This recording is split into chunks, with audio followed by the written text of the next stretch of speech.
और इसकी financial ratios, ये देखें कैलकुलेशन ऑफ फाइनेंशियल रेशियोज, यहाँ पे हम इसकी फाइनेंशियल रेशियोज कैलकुलेट कर लेते हैं। So what is current ratio? Current ratio क्या होती है? करंट रेशियो होती है जी current assets divided by current liabilities. ठीक हो गया, current assets divided by current liabilities, this is the current ratio. सो इस क्वेश्चन को देखते हुए मैकॉर्ड कॉर्पोरेशन, आपको क्या लगता है कि करंट रेशियो क्या होगी? What are the current assets?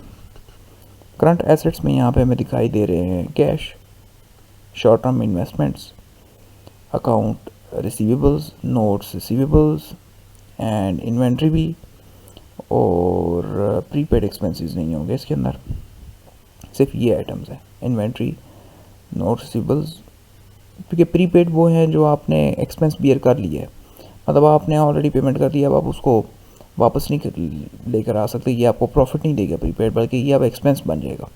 ये ऐसे ही है जैसे यूफोन का कार्ड आपने रखा हुआ है पॉकेट में, तो वो एक प्रीपेड एक्सपेंस है जो आपने जिसकी पेमेंट कर दी, लेकिन उसके बाद आप उसको यूज़ ही करेंगे, वो आप उसको प्रॉफिटेबल नहीं बनाएंगे कभी भी। ठीक हो गया ना? तो मोस्टली प्रीपेड एक्सपेंसेस जो कॉर्पोरेशन के लिए होती हैं वो इंश्योरेंस ही होती है।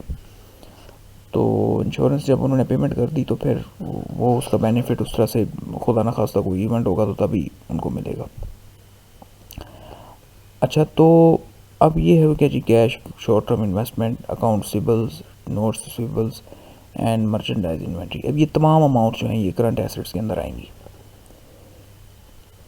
तो करंट रेशो क्या होती है जी? Is equals to current assets divided by current liabilities. ठीक हो गया स्टूडेंट्स? सो अब मैं तो कैलकुलेट करूँगा वन बाय वन तमाम के तमाम current assets.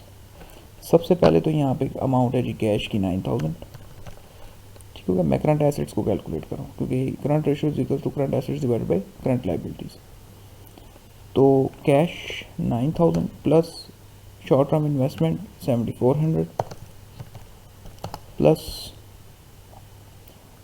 account receivables that are 28200 plus notes payables 3500 और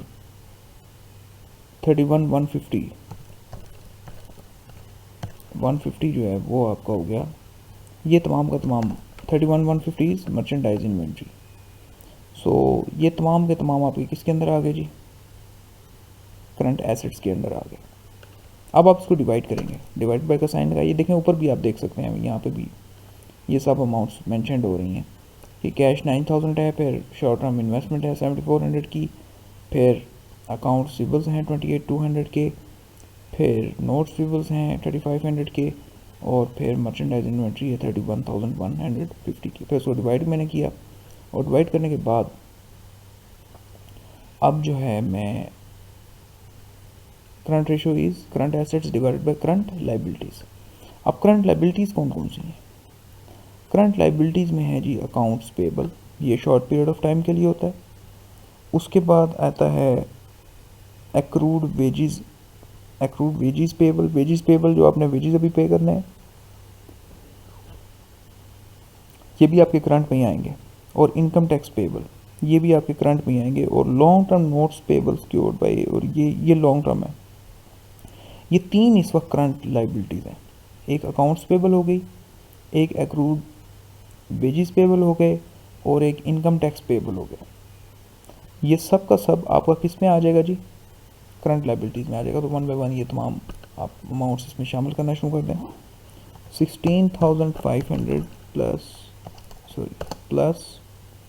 2200 प्लस 2300 और ब्रैकेट क्लोज, ब्रैकेट लगाई थी इससे पहले, ब्रैकेट लगा दें यहाँ पे, ब्रैकेट इसको ऑन भी करें क्योंकि ज़्यादा अमाउंट्स हैं इसलिए ब्रैकेट लगाना ज़रूरी है। और फिर इसकी ब्रैकेट क्लोज करनी है। ऊपर भी मैं कैलकुलेट कर रहा हूँ वैल्यूज़, और यहाँ पे ऑटोमेटिकली हो रही हैं। ठीक हो गया? तो ये हैं जी तमाम की तमाम values current assets divided by current liabilities. ठीक हो गया जी? सो अब हम इसको एंटर करते हैं। तो current ratio is 4.1, this is the current ratio.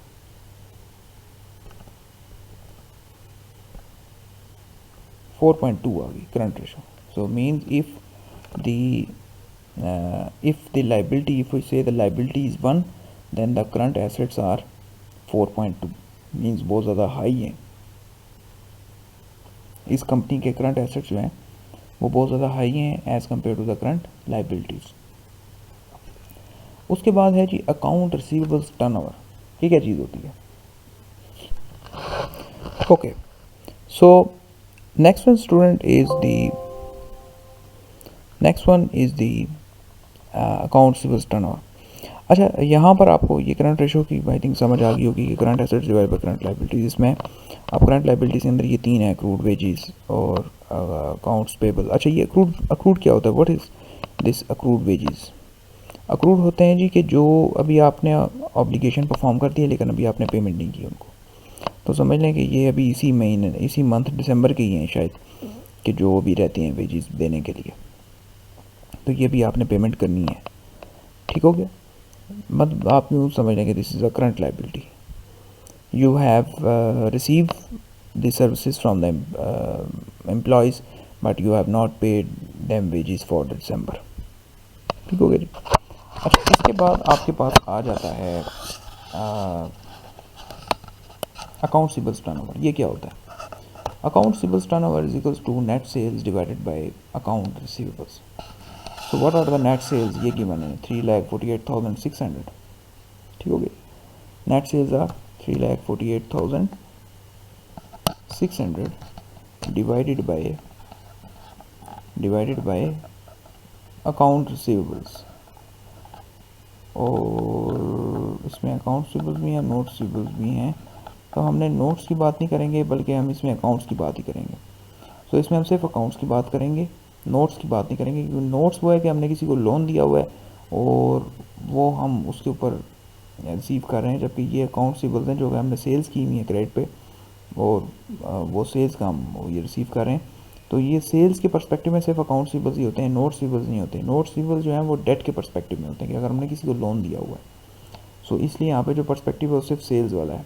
ठीक हो गया. So sales divided by account receivables 28,200.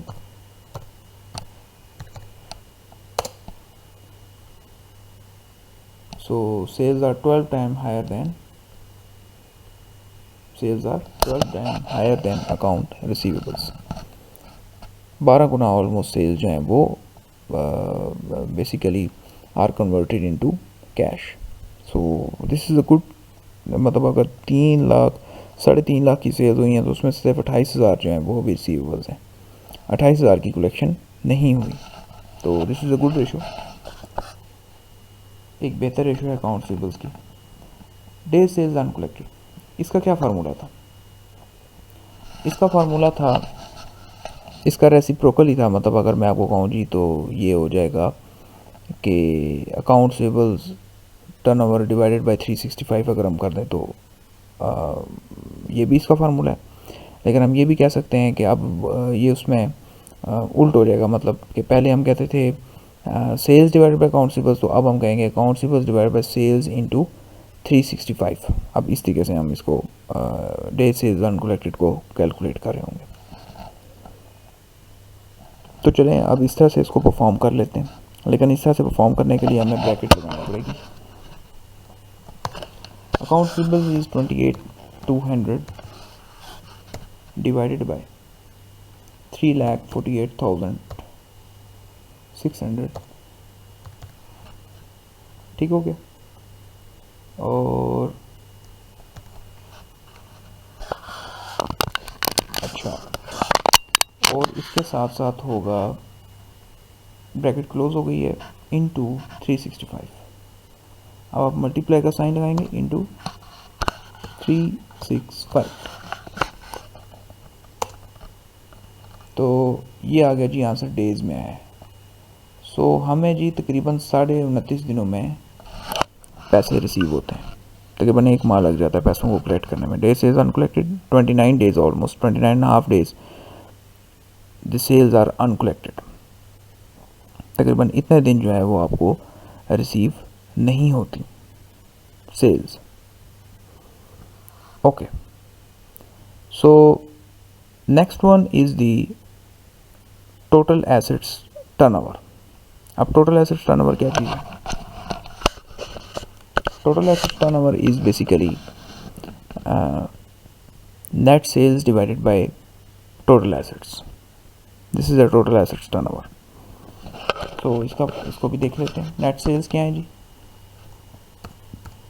3,48,600 divided by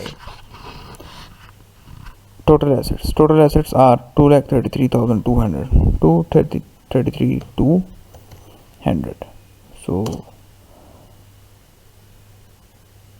तो एसेट्स कितने जी आपको सेल्स जनरेट करके दे रहे हैं कि 1.5 mean sales are 1.5 time almost higher than the assets. कि अगर 2,33,200 के एसेट्स हैं तो सेल्स जो हैं वो 3,48,000 की। तो इट्स अ गुड रेशो कि you are utilising your assets in a very efficient way so that you are getting more sales. आप अच्छे तरीके से अपने एसेट्स का इस्तेमाल कर रहे हैं और ज़्यादा सेल्स जनरेट करने की कोशिश कर रहे हैं।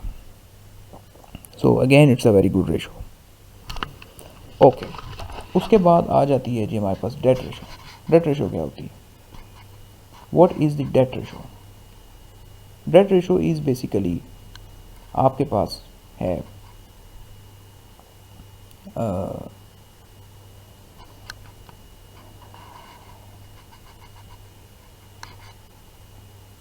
total liabilities divided by total assets.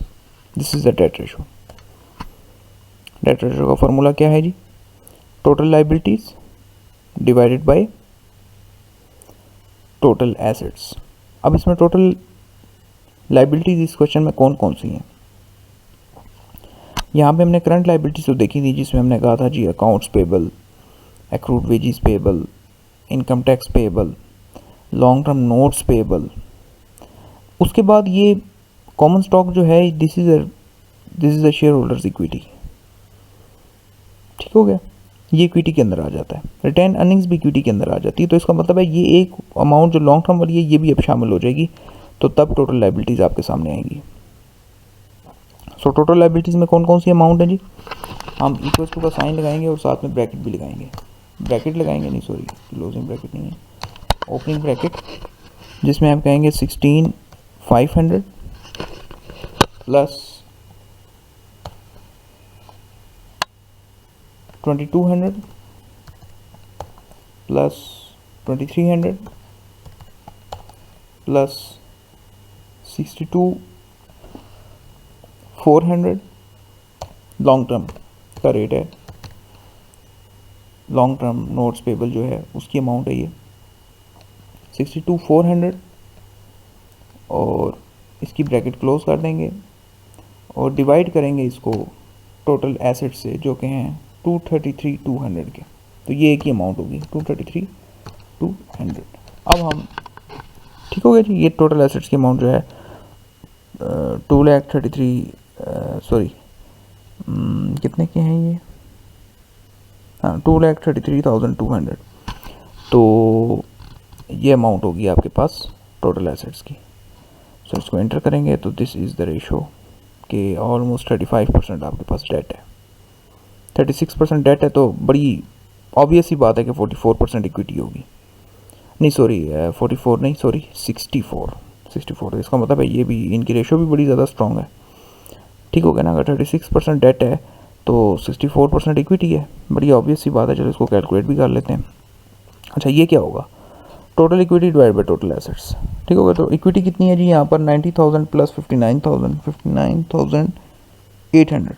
ठीक हो गया। सो 90,000 plus 59,800 divided by total assets 233,200। ये तो गलत होगी, देखा ना? ये ब्रैकेट्स ना लगाएं तो अमाउंट में गलती आ जाती है। देखा, अब आपके सामने है कि मैंने एक जल्दबाजी की और उस जल्दबाजी से क्वेश्चन गलत होने लग गया। तो ब्रैकेट ज़रूर लगाएं क्योंकि यही एक्यूरेट वे होता है। ठीक हो गया। देखें ब्रैकेट लगाने से दोबारा आंसर ठीक हो गया।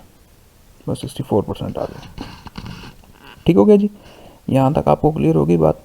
इसके बाद आ गया आपके पास प्रॉफिट मार्जिन। तो प्रॉफिट मार्जिन का क्या फार्मूला होता है? Net income divide by net sales. So what is the net income? Net income is 48,050 divided by sales 3,48,000। Okay students, तो अच्छा, तो ये हमारा कैलकुलेट हुआ है, क्या इसकी अमाउंट थी? सॉरी, ये लगता है गलत कैलकुलेट हुआ है।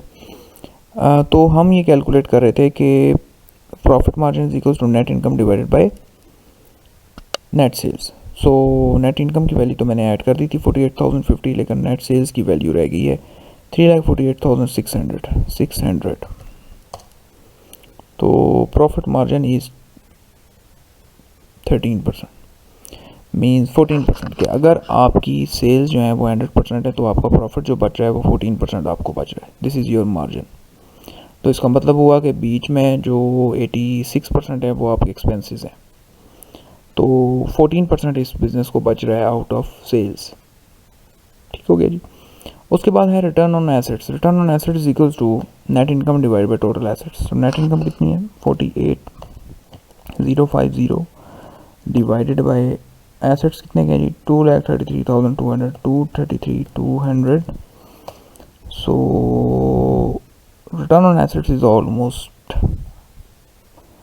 21% ऑलमोस्ट आप कह सकते हैं कि इतना जो है वो 20 टाइम्स हायर, नहीं सॉरी, इसकी जो वैल्यूएशन है वो ये है कि आपको ऑलमोस्ट 21% रिटर्न मिल रहा है आपके एसेट्स के ऊपर। ठीक हो गया ना, कि अगर 2,33,200 के एसेट्स हैं तो 48,000 is your return on those assets for this particular year, इस साल में।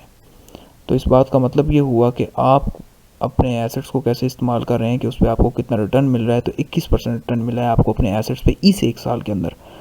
तो अगर आपको 5 साल तक ऐसा रिटर्न मिलता रहेगा तो तब जाके आप 2,33,000 के एसेट्स को पूरा करेंगे। समझ गए जी बात को? So this is the way to calculate the ratios.